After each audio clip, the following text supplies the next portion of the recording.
இப்ப பாத்தீங்கன்னா நம்மளோட முதலமைச்சர் ஸ்டாலின் என்ன பண்றாரு அப்படின்னு பார்த்தோம்னா எல்லா கட்சியும் மீட்டிங்க்கு கூப்பிடுறாரு. எல்லா கட்சியுமே மீட்டிங் வர ஒத்துக்கிறாங்க. அடுத்ததா பாத்தீங்கன்னா ஸ்டாலின் புதுசா ஒரு டைலாக் சொல்லியிருக்காங்க. வழக்கமா நம்ம தமிழ்நாட்டுல பாத்தீங்கன்னா நாம் இருவர் நமக்கு ஒருவர் அப்படின்ற இதை நம்ம எல்லா இடத்துலயும் பார்த்திருப்போம். செவுத்துல எழுதி வச்சிருப்பாங்க. ஒரு ஸ்கூல் போறோம் அப்படின்னா அங்கேயும் சொல்லுவாங்க. எல்லா இடத்துலயும் பாத்தீங்கன்னா ஹாஸ்பிட்டலா இருக்கட்டும், ஒரு குழந்தை பிறந்துச்சா ஃபேமிலி பிளான் பண்ணிக்கோங்க அப்படின்னு சொல்லி ஹாஸ்பிட்டலே சொல்லுவாங்க. அப்படி பண்றவங்களுக்கு கவர்மெண்ட் வந்து ஏகப்பட்ட ஃபண்ட்ஸுமே வந்துகிட்டு இருந்தது. பட் இப்போ ஸ்டாலின் அவர்கள் என்ன சொல்லியிருக்காங்க அப்படின்னு பார்த்தோம்னா, தமிழ்நாட்டில் இருக்கிற ஒவ்வொரு கப்புள்ஸுமே குழந்தையை பெற்றுக்கோங்க. அதாவது இந்த குழந்தை பெற்றுக்கிற விஷயத்துல டிலேவே பண்ணாதீங்க. எத்தனை குழந்தை வேணாலும் பெற்றுக்கோங்க. பட் குழந்தை பெற்றுக்காம மட்டும் இருக்காதீங்க அப்படின்னு சொல்லியிருக்காரு. என்னப்பா சொல்றீங்க? தமிழ்நாட்டுல இப்படியா? தமிழ்நாட்டுல பாப்புலேஷன் அதிகமா போதனப்ப பாப்புலேஷன் குறைக்க சொன்னாங்க. இப்ப என்னப்பா திடீர்னு ஸ்டாலின் அவர்கள் பாப்புலேஷன் ஏத்துங்கன்னு சொல்றாரு அப்படின்ற கேள்வி எல்லாத்துக்குமே வரும். இந்த வீடியோல எதுக்காக ஸ்டாலின் அவர்கள் பாப்புலேஷனை அதிகப்படுத்துங்க அப்படின்னு சொல்லி மக்கள்கிட்ட சொன்னாருன்னு பார்ப்போம். அது மட்டும் இல்லாம அவர் இவ்வளவு வேகமா சொல்றதுக்கான ரீசன் என்ன? இவர் சொல்ற ரீசனுக்கு பின்னாடி தமிழ்நாட்டோட எதிர்காலமே இருக்கு அப்படின்னு சொன்னா நம்புவீங்களா? அது மட்டும் இல்லைங்க, தமிழ்நாடு மட்டும் இல்ல. இதனால பாத்தீங்கன்னா தென் இந்தியாவே பாதிக்கப்பட போது. அது என்ன விஷயம் அப்படிங்கிறது எல்லாத்துக்குமே கேட்கணும் ஒரு கியூரியாசிட்டியா இருக்கும். இந்த வீடியோல அதை பத்தி தான் பேச போறோம். அதுக்கு முன்னாடி நான் தான் உங்களுக்கு ஹரிஷ். நீங்க பார்த்துட்டு இருக்க இந்தியன் ஃபேக்ஷன் போஸ்ட் சேனல். மறக்காம நம்ம சேனலை சப்ஸ்கிரைப் பண்ணுங்க. அப்படி சப்ஸ்கிரைப் பண்ணாதான் எதுக்காக ஸ்டாலின் வந்து குழந்தையை பெற்றுக்கோங்கன்னு சொன்னாங்கிற இன்ஃபர்மேஷன் உங்களுக்கு கிடைக்கும். வாங்க வீடியோக்குள்ள போலாம்.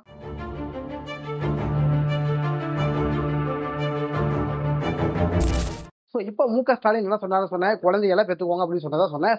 எதுக்காக இப்ப தமிழ்நாட்டுல எல்லாரும் குழந்தையை பெற்றுக்கோங்க அப்படின்னு சொல்லி முதலமைச்சரே சொல்லியிருக்காங்க அப்படின்ற கேள்வி உங்களுக்குள்ள அப்படியே உச்சிக்கிட்டே இருக்கும். அது மட்டும் இல்லாம தென் இந்தியாவே பாதிக்கப்பட போகுது அப்படின்னு சொல்லியிருக்கேன்.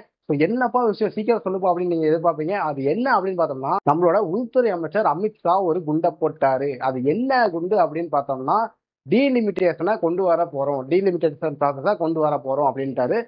டீலிமிட்டேஷன் ப்ராசஸா அப்படின்னா என்னப்பா அப்படின்னு கேட்டோம்னா, ஒவ்வொரு வருஷமே பாத்தீங்கன்னா இந்தியா சுதந்திரம் ஆனதுக்கு அப்புறம், அதாவது சட்டத்திலேயே பாத்தீங்கன்னா என்ன இருக்கு அப்படின்னு பார்த்தோம்னா, ஒவ்வொரு 10 வருஷத்துக்கு ஒருக்காவும் மக்கள் தொகையை கணக்கெடுக்கணும்.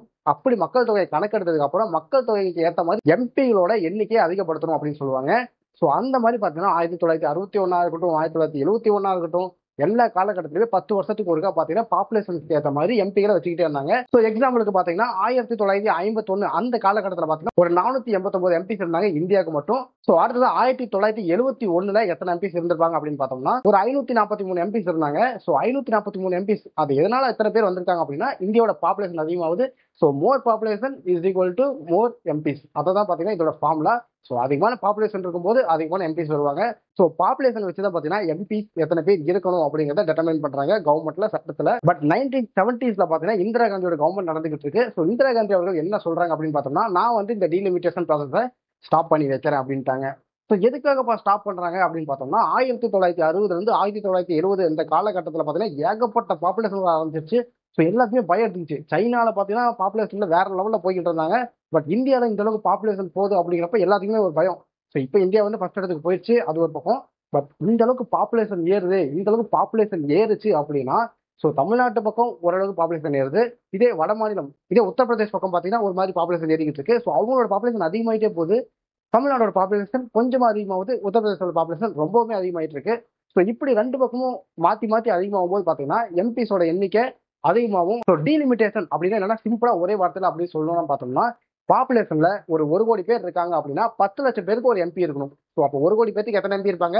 10 எம்பி இருப்பாங்க. அப்படிதான் பாத்தீங்கன்னா எம்பிஸோட கவுண்ட்டை வச்சிருக்காங்க. இப்ப தமிழ்நாட்டுல 1 கோடி பேர் இருக்காங்க அப்படின்னா ஒரு 10 எம்பி இருப்பாங்க. இதே உத்தரப்பிரதேசல 2 கோடி பேர் இருக்காங்க அப்படின்னா எத்தனை எம்பி இருப்பாங்க? 10 லட்சம் பேருக்கு ஒரு எம்பினா 2 கோடி பேருக்கு 20 எம்பி இருப்பாங்களா? இதுதான் பாத்தீங்கன்னா இப்போ நடைமுறையில் இருந்துட்டு இருக்கிறது.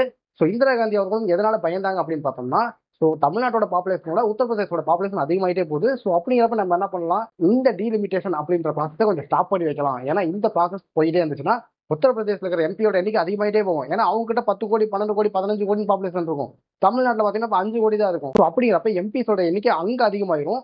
தமிழ்நாட்டுல கம்மியாயிரும். அதனால என்ன பண்ணலாம் அப்படின்னா, ஃபேமிலி பிளானிங் அப்படின்ற ஒரு விஷயத்தை கொண்டு வரலாம் அப்படின்னு சொல்லி இந்திரா காந்தி அவர்கள் கவர்மெண்ட்ல ஒரு ரூலை கொண்டு வராங்க. அதாவது 2001 வரைக்கும் இந்த டீலிமிட்டேஷன் அப்படின்ற ப்ராசஸ் நம்ம பண்ண வேணாம். எம்பிஸ் இப்ப எவ்வளவு பேர் இருக்காங்களோ அவ்வளவு பேரை இருந்துட்டு இருக்கட்டும். 2001க்குள்ள நம்ம பாப்புலேஷனை கண்ட்ரோல் பண்ணி எல்லாருமே ஈக்குவலான ஒரு பாப்புலேஷன்ல வர வச்சு அதுக்கப்புறமா நம்ம எம்பிஸை சூஸ் பண்ணலாம் அப்படின்ற மாதிரி இந்திரா காந்தி அவர்கள் பிளான் பண்ணாங்க. இது பாத்தீங்கன்னா ஒரு போல்டான மூவ் தான் சொல்லணும். யாருமே இந்த அளவுக்கு துணிஞ்சு இந்த மாதிரி ஒரு டெசிஷன் எடுக்க மாட்டாங்க. ஏன்னா சட்டத்துல 10 வருஷத்துக்கு ஒருக்கா இந்த மாதிரி எம்பிஸோட எண்ணிக்கை அதிகப்படுத்தணும் அப்படின்னு இருக்கு. பட் இவங்க பாப்புலேஷனை கண்ட்ரோல் பண்ணிட்டு எல்லாருமே ஈக்குவலா எம்பிஸை வச்சிருக்கலாம் அப்படின்ற மாதிரி சொல்லியிருந்தாங்க. பட் 2001 வரைக்கும் பாத்தீங்கன்னா தமிழ்நாடா இருக்கட்டும், கேரளாவா இருக்கட்டும், அதாவது தென் இந்தியாவில் இருக்கிறவங்க எல்லாமே பாத்தீங்கன்னா பாப்புலேஷனை நல்லா கண்ட்ரோல் பண்ண ஆரம்பிச்சிட்டாங்க. ஸோ இந்தியாவில் சவுத் சைடு இருக்கிற எல்லா ஸ்டேட்டுமே பாத்தீங்கன்னா இதை சீரியஸா எடுத்துக்கிட்டாங்க. தமிழ்நாடா இருக்கட்டும், கேரளாவா இருக்கட்டும், கர்நாடகாவா இருக்கட்டும், எல்லாமே பாத்தீங்கன்னா பாப்புலேஷன் நல்லபடியாக கண்ட்ரோல் பண்ணாங்க. ஸோ பாப்புலேஷன் பாத்தீங்கன்னா ரொம்பவே குறைஞ்சது. ஸோ அவங்க இந்தியாவில் எந்த அளவுக்கு பாப்புலேஷன் கொண்டு வரணும் அப்படின்னு நினைச்சாங்க அந்த அளவுக்கு இந்த பக்கம் கொஞ்சம் சவுத் சைடில். பட் நார்த் சைடில் அப்படின்னு பார்த்தோம்னா நார்த் சைட்லையுமே எல்லா ஸ்டேட்டையும் நம்ம சொல்ல முடியாது. அதுல வந்து ஒரு 5-6 ஸ்டேட் பார்த்தீங்கன்னா பாப்புலேஷனை கண்ட்ரோல் பண்ணல. ஸோ அதுல ஃபர்ஸ்டா யார் அப்படின்னு பார்த்தோம்னா உத்தரப்பிரதேஷ், அடுத்த பார்த்தீங்கன்னா பீகார் இருக்கும், அடுத்த மத்திய பிரதேஷ் இருக்கும். ஸோ இவங்கெல்லாம் பார்த்தீங்கன்னா பாப்புலேஷனை கண்ட்ரோல் பண்ணல. ஸோ இப்போ அவங்களோட பாப்புலேஷன் எவ்வளவு இருக்கு அப்படின்னு பார்த்தோம்னா அவங்களோட எம்பிஸ் மட்டுமே 80 எம்பிஸ் பக்கம் இருக்காங்க. ஸோ நம்ம கிட்ட பார்த்தீங்கன்னா இப்போ 39 எம்பிஸ் இருக்காங்க. ஸோ இது பார்த்தீங்கன்னா 1971 அந்த டைம்ல. ஸோ இப்போ டீலிமிட்டேஷன் ப்ராசஸ், அதாவது மக்கள் தொகை கணக்கு எடுத்தாங்க அப்படின்னம்னா 2026ல ஸோ அவங்களுக்கு எவ்வளவு எம்பிஸ் வருவாங்க அப்படின்னு பார்த்தோம்னா ஸோ 1971ல லாஸ்டா கணக்கு எடுத்ததுக்கு அப்புறம் எவ்வளவு எம்பிஸ் உத்தரப்பிரதேஷ்க்கு இருந்தாங்க அப்படின்னு பார்த்தோம்னா ஒரு 85 எம்பிஸ் இருந்தாங்க.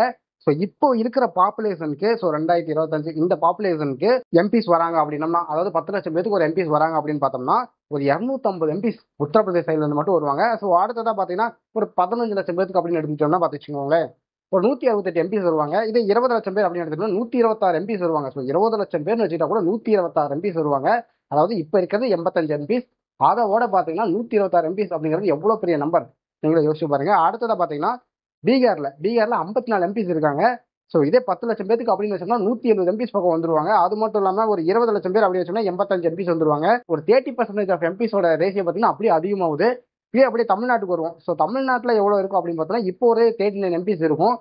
ஸோ இப்போத்த பாப்புலேஷனுக்கு ஏற்ற மாதிரி எம்பிஸ் அதிகப்படுத்தணும் அப்படின்னு பார்த்தோம்னா ஒரு 10 லட்சம் பேருக்கு பார்த்தீங்கன்னா இப்போ 76 எம்பிஸ் வருவாங்க. ஸோ இப்படி பார்த்தோம்னா ஒரு நல்ல நம்பர். ஸோ 76 எம்பிஸ் அப்படிங்கிறது ஒரு கவுண்டபிள் நம்பர் தான். பட் 250 எம்பிஸ் உத்தரப்பிரதேசில் அப்படிங்கிற கம்பேர் பண்ணும்போது 76 ஒரு கவுண்டே கிடையாது. சொல்ல போனா 20 லட்சம் பேர் அப்படின்னு வச்சு கணக்கு எடுத்தாங்கன்னா தமிழ்நாட்டுக்கு அதே எம்பிஸ் தான் வருவாங்க, 39 எம்பிஸ் தான் வருவாங்க.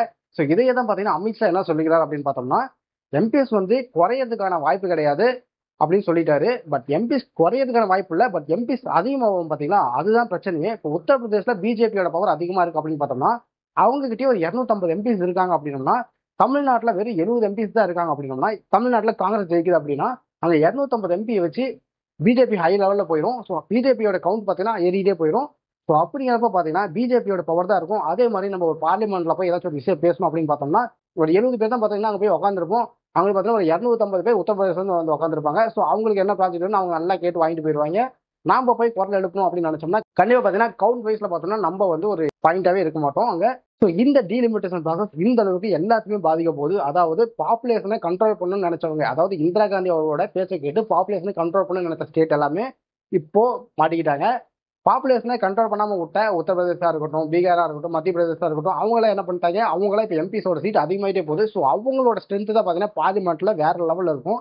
நம்மளோட ஸ்ட்ரென்த் அப்படியே ரொம்பவுமே கம்மியாயிரும். ஸோ இதுக்காக தான் பார்த்தீங்கன்னா ஒவ்வொரு ஸ்டேட்டுமே பயந்துகிட்டு இருக்காங்க. இதனால தான் பார்த்தீங்கன்னா மு க ஸ்டாலின் அவர்கள் குழந்தையை பெற்றுக்கோங்க, நம்மளோட பாப்புலேஷன் அதிகம் பண்ணுங்க, பாப்புலேஷன் அதிகம் பண்ணா நம்மளோட எம்பிஸ் கவுண்ட் அதிகமாகும் அப்படின்ற மாதிரி அவர் சொல்லியிருக்காரு.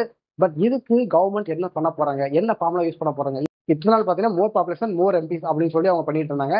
ஸோ இனிமேல் வர போறதுக்கு என்ன பண்ண போறாங்க? ஸோ இதே மாதிரி 10 லட்சம் பேருக்கு ஒரு எம்பி அப்படின்னு கொண்டு வந்தாங்கன்னா இதுல பாதிக்கப்பட போறது தமிழ்நாடு, கேரளா, இந்த மாதிரி தென்னிந்தியாவில் இருக்கிறவங்க பாதிக்கப்பட போறாங்க. வட இந்தியாலையும் பாதிக்கப்படுறவங்க இருக்காங்க. பட் மேஜரா பாத்தீங்கன்னா ஃபுல் பவர்ல வர போறது யாரு அப்படின்னு பார்த்தோம்னா உத்தரப்பிரதேஷ், இந்த மாதிரியான ஸ்டேட் தான் பாத்தீங்கன்னா வரப்போகுது. ஸோ இதனாலதான் பாத்தீங்கன்னா மு க ஸ்டாலின் அவர்கள் என்ன பண்ணிக்கிறாரு அப்படின்னு பார்த்தீங்கன்னா எல்லா கட்சியும் ஆலோசனைக்காக வர வச்சிருக்காரு. ஸோ பாப்புலேஷனை அதிகப்படுத்துங்க, மக்கள் வந்து குழந்தை பெற்றுக்கிறத தாமதப்படுத்தாதீங்க, எல்லாருமே குழந்தை பெற்றுக்கோங்க அப்படின்னு சொல்லியிருக்காங்க. ஸோ ஒருவேளை நம்ம கவர்மெண்ட் இந்த பாப்புலேஷனை வச்சு எம்பிஸை கணக்கு எடுத்தாங்க அப்படின்னா கண்டிப்பா அது ஒரு நியாயமான விஷயமே கிடையாது. பாப்புலேஷனை வச்சு அவங்க எம்பிஸை தேர்ந்தெடுத்தாங்க அப்படின்னா கண்டிப்பா அது நியாயமான விஷயமாவே வராது. ஸோ இந்த விஷயத்துல மு க ஸ்டாலின் அவர்கள் போராடுறது 100க்கு 100 வந்து ஒரு கரெக்டான விஷயம் தான். ஸோ அவர் இப்போ போராடாம விட்டுட்டாரு அப்படின்னா நம்மளுக்கு பார்லிமெண்ட்ல பவர் இல்லாம போயிடும். அந்த பவர் இல்லைன்னா நம்மளால எந்த ஒரு திட்டமா இருக்கட்டும் எதுவுமே நம்மளால வாங்கிக்க முடியாது. ஸோ உத்தரப்பிரதேஷ் மேஜரா போயிடும், அதுக்கடுத்து மத்திய பிரதேஷ் மேஜரா போயிடும், பீகார் மேஜரா போயிடும். ஸோ அந்த ஸ்டேட்டோட 3 பேர்த்தோட எம்பி கவுண்ட் நம்ம வரணும்னாவே மற்ற இருக்கிற எல்லா ஸ்டேட்டுமே ஒன்னா சேர்ந்ததா அவங்க கவுண்ட் வரும் போல அந்த அளவுக்கு அவங்களோட பாப்புலேஷன் ஏறி கிடக்கு. ஸோ இந்த வீடியோ பார்த்துட்டு இருக்கும்போது உங்களுக்கு டீலிமிட்டேஷன் என்னன்னு தெரிஞ்சிருக்கும். அது மட்டும் இல்லாமல் இந்த டீலிமிட்டேஷன் ப்ராப்ளம் என்ன பிரச்சனை அப்படின்ற வரைக்கும் உங்களுக்கு ஒரு ஐடியா கிடைச்சிருக்கும். ஸோ இதை வந்து உங்க ஃப்ரெண்ட்ஸுக்குலாம் தெரியப்படுத்துங்க. நிறைய பேருக்கு இதை பத்தி தெரியாம வந்திருக்கும். ஸோ அவங்களுக்கு தெரியப்படுத்துங்க. ஸோ இப்படிதான் நம்ம ஊர்ல எம்பிஸை தேர்ந்தெடுக்கிறாங்க, இத்தனை 10 லட்சம் பேருக்கு ஒரு எம்பி எடுக்கிறாங்க அப்படின்னு சொல்லுங்க. இனிமேல் வந்து 15 லட்சம் பேருக்கா இருக்கலாம், 20 லட்சம் பேருக்கா இருக்கலாம், அப்படி மாற்றி எடுக்கலாம். பட் பாப்புலேஷனை வச்சு எம்பிஸை எடுத்தாங்கன்னா இந்த அளவுக்கு பிரச்சனை இருக்கு அப்படின்னு உங்க குடும்பத்தில் இருக்கிறவங்க சொல்லுங்க. ஸோ எல்லாருமே இந்த விஷயத்தை தெரிஞ்சுக்கிட்டும் எல்லாருமே பார்த்தீங்கன்னா நம்ம தமிழ்நாடு கவர்மெண்ட்டுக்கு சப்போர்ட்டா நிற்கணும். தேங்க்யூ.